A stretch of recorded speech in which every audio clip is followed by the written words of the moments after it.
여러분 안녕하세요. 아무도 가르쳐주지 않는 시창작법, 이것만 알면 시쓰기 고수된다. 저는 시와 소설을 쓰는 김명희입니다. 오늘은 번외 특강으로 조금 특별한 시간을 가져보려고 합니다. 그것이 뭐냐 하면 과거 다양한 위인들이 제시한 시론, 시란 이러이런 거다라는 이야기들을 많이 했어요. 그 몇 개를 제가 여러분께 읽어 드리려고 합니다. 이분들이 이야기한 걸 제가 암기할 수도 없고 읽어 드릴 수밖에 없어요. 여러분이 알고 있던 시론과 비교도 한번 해보시고요. 음미해 보는 시간이 되길 바랍니다. 한 번쯤은 생각해보고 음미해보고 돌아볼만 해요. 그래서 여러분들이 일일이 찾아보기 어려울 것 같아서 제가 몇 분의 그 시론에 대해서 좀 정리를 해가지고 왔어요. 제가 모니터를 보고 읽어 드릴게요. 읽어 드릴 테니까 여러분이 알고 생각하고 있던 시론과 어떤 차이가 있을 수도 있고 아니면 많이 유사하구나 그런 생각이 들 수도 있겠죠. 네, 한 번쯤은 들어보는 게 여러분이 시 쓰는 자세에 마음가짐에 도움이 되기 때문에 제가 오늘은 이들의 시론을 읽어 드리려고 하는 거예요. 그러니까 지루해 하지 마시고 한번 신중하게 이분은 그렇게 얘기했구나. 그분은 저렇게 생각을 하고 일찍이 벌써 이야기를 했구나. 그런 것들을 한번 느껴보는 시간이 되길 바랄게요. 한번 읽어볼게요. 중국 최고의 시성 두보는 시에 대해서 이렇게 말합니다. 분노차 풍우가 놀라고 시편이 완성되자 귀신이 우는구나 라고 이야기를 해요. 시를 쓰고 시를 쓴 붓을 놓자마자 풍우가 놀라고 시편이 완성되니까 귀신이 운대요. 대단하죠? 그 다음 중국 당나라 때 시인 백거이가 말하는 시는 이래요. 시란 정을 뿌리로 하고 말을 싹으로 하며 소리를 꽃으로 하고 의미를 열매로 한다. 그 다음 또 볼까요?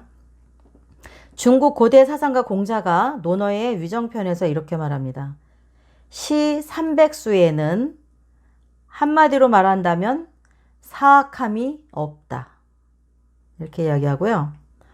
중국 양나라의 문학 비평가였던 유협은 문심조룡에서 이렇게 말합니다. 시란 말의 뜻을 나타내고 노래란 말을 가락에 맞춘 것이다. 소리는 길게 억양을 붙이는 것이고 가락은 소리가 고르게 된 것이다.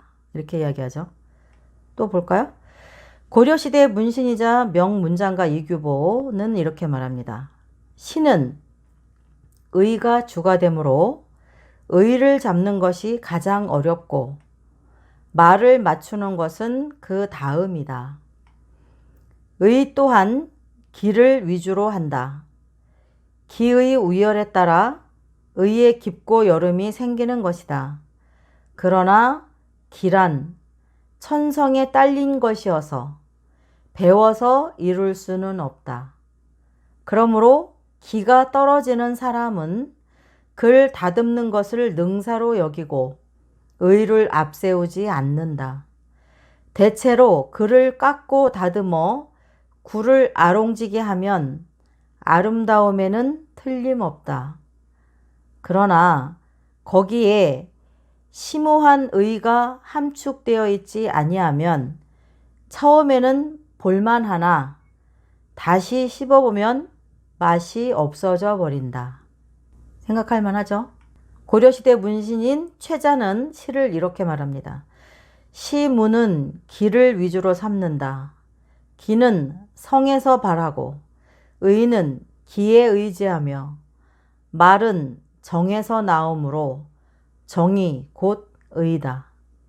그러나 신기한 뜻은 말을 만들기 어려우므로 서두르면 더욱 생소하고 조잡해지는 것이다. 서둘지 말라는 거죠. 조선 전기의 문신이었던 서거정은 동인시화에서 이렇게 말합니다. 시는 함축되어 드러나지 않는 것을 귀하게 여긴다. 그러나 희미한 글, 숨은 말로써 명백하고 통쾌하지 않은 것은 또한 시의 큰 병통이다. 시는 함축되어서 드러나지 않는 것이 귀하고요. 희미한 글, 희미하고 숨은 말이라서 명백하고 통쾌하지 않은 것은 또한 시의 큰 병통이다. 이게 뭐예요? 뭉뚱그린 거죠. 얼버무린 거. 디테일하게 구체적으로 정확히 표현하는 것이 좋다는 얘기겠죠? 또 볼게요. 중국 고대의 사상가 공자는 이렇게 말합니다. 그대들은 왜 시를 공부하지 않느냐? 시는 사람에게 감흥을 돋우게 하고 모든 사물을 보게 하며 대중과 더불어 어울리고 활약하게 하며 또 은근한 정치를 비판하게 하는 것이다. 가깝게는 어버이를 섬기고 나아가서는 임금을 섬기는 도리를 시에서 배울 수 있으며 또한 시로서 새나 짐승, 풀, 나무들의 이름도 많이 배우게 될 것이다. 그 다음 볼게요. 조선 중기의 문신이자 어우야담의 저자인 유몽이는 이렇게 말합니다. 시는 성정의 허령한 곳으로부터 나오는 것이다. 여기서 허령이라는 것은 마음이 신령하고 잡된 생각이 없음을 일컫는 것인데요. 그래서 시는 성정의 허령한 곳으로부터 신령하고 잡됨이 없는 곳에서부터 나오는 것이라고 이야기하는 거죠. 그 다음에 또 볼까요? 조선 중기의 문신이자 최초의 양명학자였던 허균은 시에 대해서 이렇게 말합니다. 시는 원리와는 관계없는 별종의 취향을 갖고 있다. 오직 천기를 농하여서 심원한 조화 속을 파악하여 정신이 빼어나고 음향이 밝으며 격이 높고 생각함이 깊으면 가장 좋은 시가 된다. 그 다음 중국 청나라 때의 문학자이자 시인인 심덕잠은 이렇게 말합니다. 시란 사람의 천성과 정서를 조정하고 인간관계를 향상시킬 수 있어야 한다. 또 볼까요? 조선 후기의 유학자 정약용은 목민심서에서 이렇게 말합니다. 임금을 사랑하지 않고 나라를 걱정하지 않는 것은 시가 아니며 어지러운 시국을 아파하지 않고 퇴폐적 습속을 통분하지 않는 것은 시가 아니다. 단 진실을 찬미하고 거짓을 풍자하거나 선을 전하고 악을 징계하는 사상이 없으면 시가 아니다. 또한 시는 대개 정신과 기백이 있는 것을 중요하게 여긴다. 조선 후기의 문신 신광수는 이렇게 말합니다. 시에는 신비한 정신의 경지가 있는데 이것은 무형 중에 우거하면서 갑자기 나타났다가 갑자기 사라지기 때문에 우연히 만나면 볼 수 있지만 찾아보려고 해도 얻을 수 없다. 시의 무상성이겠죠? 무형성?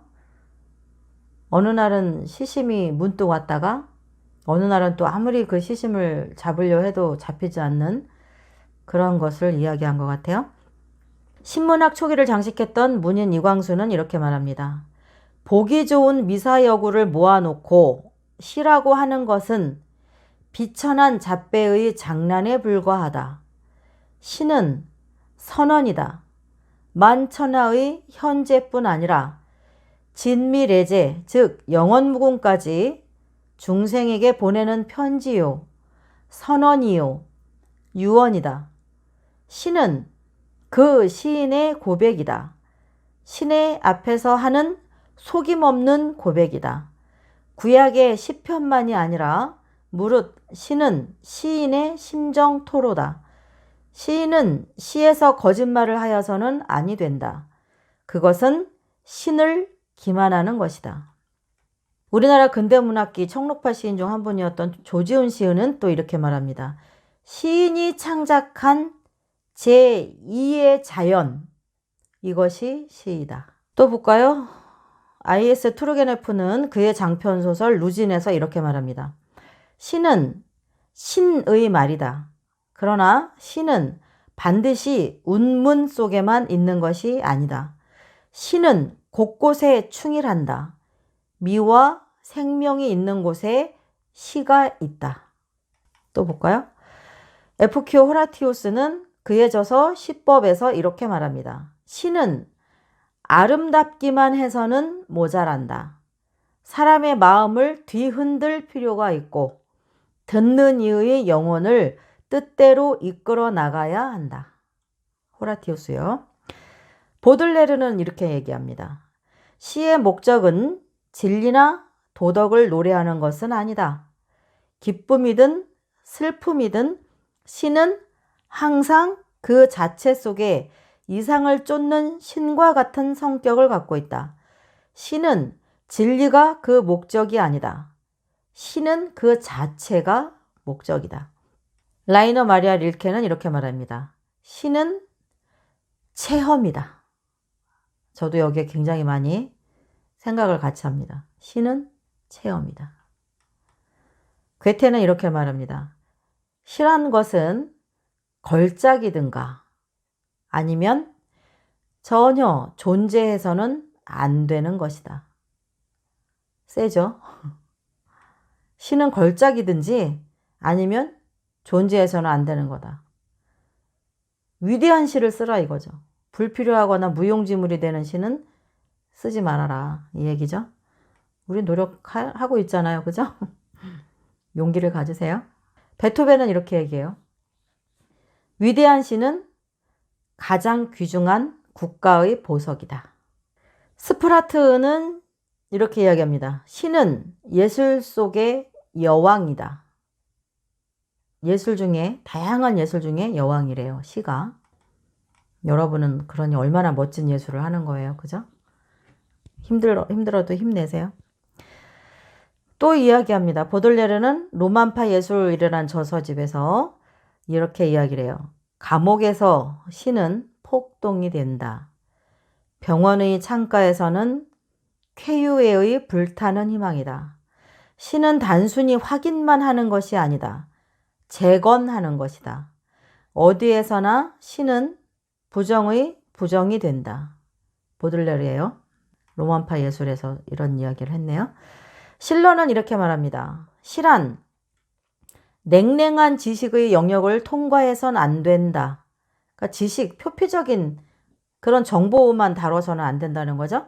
시란 심중에서 우러나오는 것이기 때문에 곧바로 마음에로 통해야 한다. 아놀드는 이렇게 말합니다.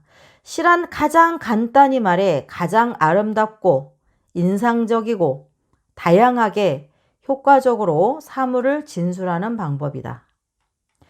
앙드레 지드는 자신의 저서 위조쟁이에서 이렇게 이야기합니다. 시적이 아닌 한 나에게 있어서는 아무것도 존재하지 않는다. 콩그레브는 이렇게 이야기합니다. 시는 모든 예술의 장녀이며 대부분 사람들의 양친이다. J.I. 핸돌프는 이렇게 말합니다. 만약 사람이 마력적인 시의 의미를 알게 된다면 그때부터 그대는 아름다운 생을 살게 된다. 오스카 와일드는 저서 영국의 르네상스에서 이렇게 말합니다.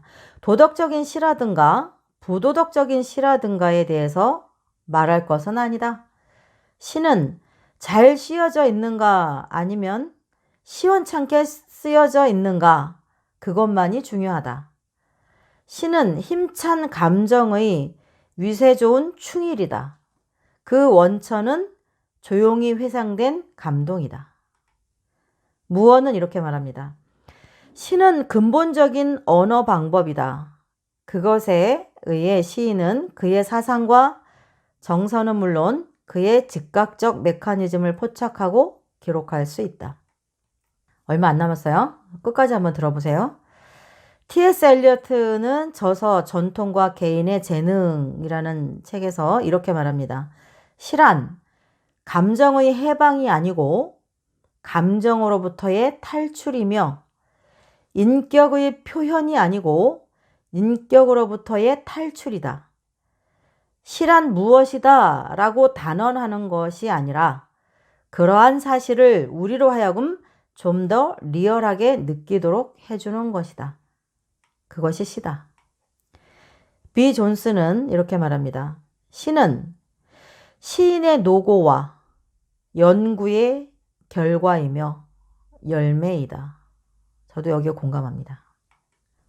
S.H. 스펜더는 시를 위한 시에서 이렇게 말합니다. 한 편의 시는 그 자체의 전제, 즉 명제나 진술을 말하죠. 그 자체의 전제를 훌륭하게 증명해 놓은 것이다. 또 볼까요? 피 토인비는 제이 콕토와의 인터뷰에서 이렇게 말합니다. 18살 때 나는 시라는 것은 단순히 남에게 환희를 전달시키는 것이라고 생각했습니다. 20살 때 시는 연극이라는 것을 깨달았지요. 나는 가끔 시를 갱도 속 함정에 빠져서 미칠 것 같은 불안 속에서 자기를 구출해 줄 다른 갱부들이 오기를 고대하고 있는 사람에게 생기를 주는 희망과 비교해 보았습니다. 시인은 성자여야 합니다. 케이 샌드버그는 이렇게 말합니다. 시란 삶을 육성시키고 그러고 나서 매장시키는 지상의 역설이다. 마지막 할게요. A.C. 브래들레는 이렇게 말합니다. 만약 시가 위대한 그 무엇이 아니면 안 된다면 어느 의미에서 그것은 현대와 관계를 가진 것이 아니면 안 된다. 그 제재가 무엇이든 간에 작가 정신의 내부에 있는 산 그 무엇과 그것이 전달되는 많은 사람들의 마음을 시로서 표현하지 않으면 안 된다. 그 신체는 어디 있든 간에 그 혼은 이곳에 그리고 현재에 있어야 하는 것이다. 이렇게 이야기를 하네요. 이 외에도 많지만 특히 우리가 좀 생각을 해봄직한 것들을 제가 잠깐 좀 읽어드렸어요. 36분의 이야기예요. 그분들이 시를 쓰고 문학을 가까이 하면서 깨닫고 했던 시론에 대한 의견들입니다.